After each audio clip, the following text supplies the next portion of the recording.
Windows 11. It's almost out, and this is the full setup process, starting with the region, then the keyboard layout. The interface is all new and the blurred wallpaper in the background feels like everything is just floating. Internet connection during setup is now mandatory as well, so keep that in mind if you're an IT guy whose next job is upgrading company hardware to Windows 11. Checking for updates. Windows says updates are now 40% smaller, so quicker and more efficient updates, we hope.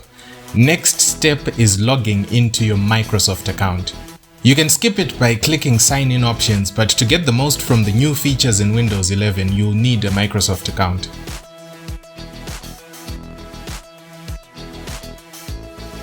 Next is a PIN to sign in that you cannot skip, but at least the PIN is not a password.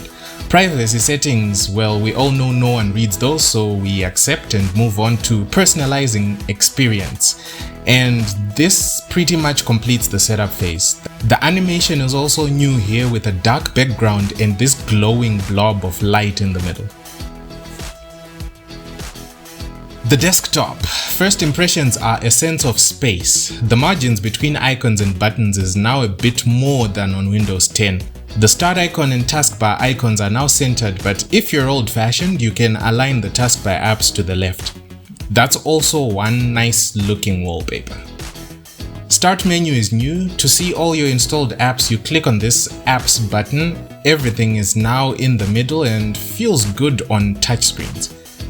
The notification panel got a minor refresh. The same formula. Corners of the buttons are rounded and the gaps between apps are bigger, making it friendlier to use on touch than on Windows 10. File Manager has some tweaks as well. The folder categories now have new designs. Nothing too wild, just subtle tweaks here and there to refresh the design and more space between listed folders, which again is friendlier on touch-based Windows devices. Widgets.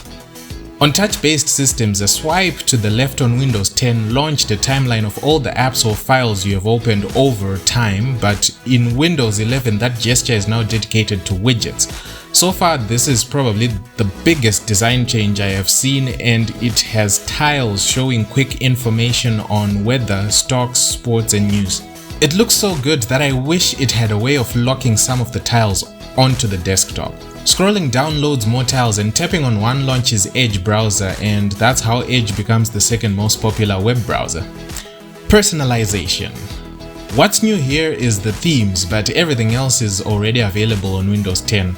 Dark mode is here and it does the usual dark mode things. You can make a deep dive into the themes and choose the exact accent color that matches the shade of your favorite lipstick.